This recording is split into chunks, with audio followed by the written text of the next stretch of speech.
Hello guys, চলে এলাম তোমাদের সামনে আবার একটা রেসিপি নিয়ে। তো এই রেসিপিটা আমি কালকে দেখলাম ফেসবুকে, আর ভালোই লাগলো। তো আমিও চাই এটা ট্রাই করতে কেমন হয়েছে এবং ওই দিদিভাইকে রিভিউ দিতে। তো চলে এলাম আজকে এই যে রেসিপিটার নাম হচ্ছে লেবু লঙ্কা চিকেন। ওনার কাছ থেকে নামটা শোনা, তো আমিও ট্রাই করছি। তো তার জন্য নিয়ে নিয়েছি চিকেন, এটাকে ভালো করে ধুয়ে নিয়েছি, আর সঙ্গে নিয়ে নিয়েছি আদা, রসুন, পেঁয়াজ, লঙ্কা আর ছোটো একটু লেবু। তো প্রথমে আমরা মিক্সিতে আদা রসুনটাকে পেস্ট করে নেব। তো কিছু পরিমাণ আদা দিয়ে দিলাম, আর এই রসুন দিয়ে দিলাম, আর সঙ্গে পেঁয়াজ, একসঙ্গে সব কিছু আমরা পেস্ট করে নেব।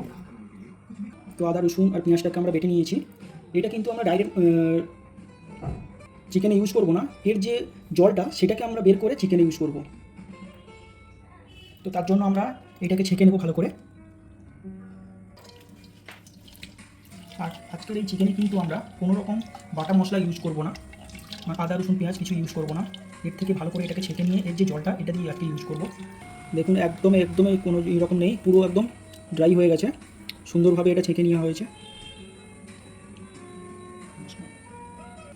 এর জন্য 3টে কাঁচা লঙ্কা আর শুকনো লঙ্কা কিছু ইউজ করে নেব। এটাকে আমরা গ্রাইন্ড করে নেব। তো এখন আমরা চিকেনটাকে ম্যারিনেট করে নেব। তো তার জন্য এই জলের মধ্যে চিকেনটাকে দিয়ে দেবো, আর এই যে বাটা লঙ্কাটা এটাকে আমরা ইউজ করব, ম্যারিনেট করে নেব। আর এটা করে নেওয়ার পর আধা ঘন্টা মতন বা 1 ঘন্টার মতো চিকেনটাকে রেখে দেবো। আর উপর থেকে কিছুটা লেবু রস, এই অবস্থায় আমরা আধা ঘন্টার জন্য ঢেকে রেখে দিলাম। চলে এলাম আমরা আধা ঘন্টা পরে। তো কড়াইটা বসিয়ে নিয়েছি, এতে সামান্য কিছু পরিমাণ সরষের তেল দিয়ে দেবো। তেলটা গরম হয়ে গেছে। আর এই চিকেনটা বানানোর জন্য তো আদা রসুন কুচি, তো আমরা আদা রসুন কুচি নিয়ে নিয়েছি, এখন দিয়ে দেবো।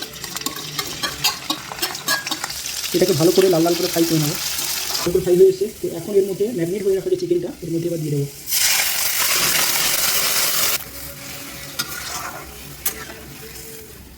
আর অল্প একটু দিয়ে দেবো গোলমরিচ গুঁড়ো,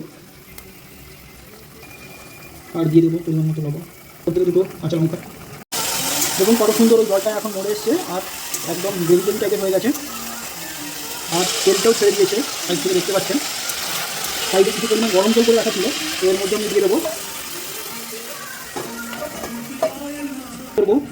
কেটে রাখা গন্ধরাজ লেবু, আর লেবু পাতা, এটাকে আমি ভালো করে ধুয়ে নিয়েছিলাম। আর এই অবস্থাতে এটাকে 15 মিনিটের জন্য আমরা ঢেকে রাখবো। এই অবস্থায় 15 মিনিট ঢেকে রেখে দিন জিনিস একটু। এর মধ্যে ওই বেটে রাখা গরম মশলারই এটাকে আমরা এখন দিয়ে দিচ্ছি। দেখুন কত সুন্দর চিকেনটা হয়েছে। তো এবার আমরা টেস্ট করব কেমন হয়েছে। চাই ওই দিদিভাইকে যে এত সুন্দর একটা রেসিপি দেওয়ার জন্য। তো খুবই সুন্দর লাগলো এই চিকেনটাকে বানিয়ে। Thank you. আপনারাও ট্রাই করুন এবং জানান কেমন হয়েছে।